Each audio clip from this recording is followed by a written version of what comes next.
Good afternoon, and welcome to all in person and online to St Peter Mancroft Church, and one of our regular weekly Wednesday lunchtime reflections. My name is George Allin.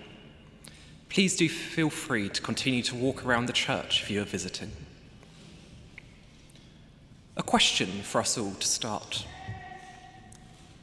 How does what we believe change the way we act each week? It may seem obvious. We go to the shops we believe to be the best. We meet and talk to the people we want to.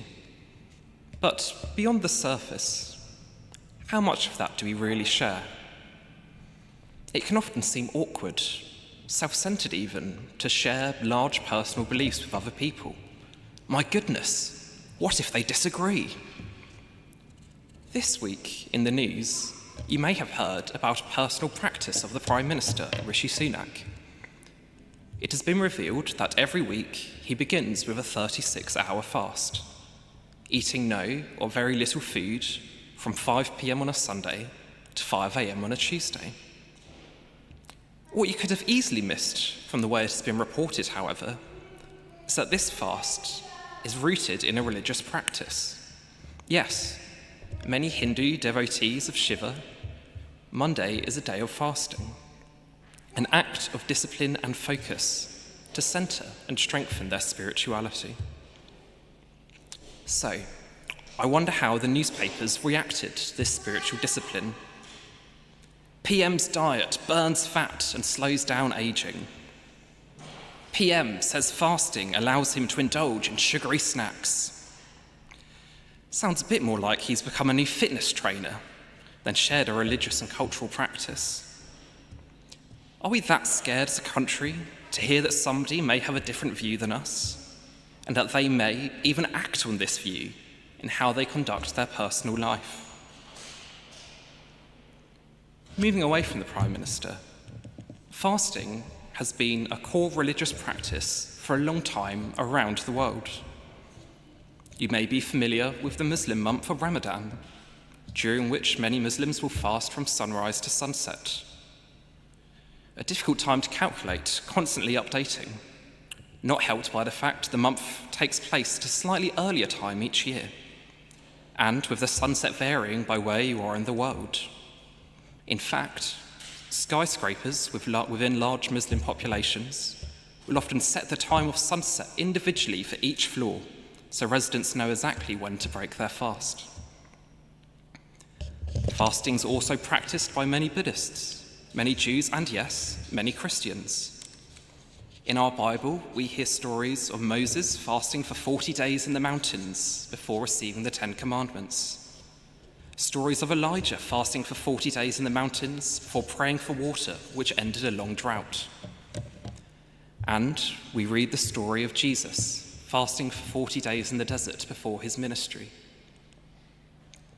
Many Christians will imitate this for the 40 days of Lent leading up to Easter, starting in just 2 weeks today. If not completely fasting, then giving up something indulgent, perhaps chocolate, coffee, or alcohol. Still time for you to decide what to give up this year. It may seem a bit odd if it's all new to you, but you likely have come across it in our society without realising. Thousands of households enjoy sitting down at the end of the week to a fish and chip supper. But this dish, we think, has become so associated with Fridays because that is the day Catholics traditionally fast by abstaining from eating red meat, causing the fish dinners to take off. So, what is it all about? Why go to all this fuss around what and when to eat? It is certainly not always an easy or healthy task for everyone.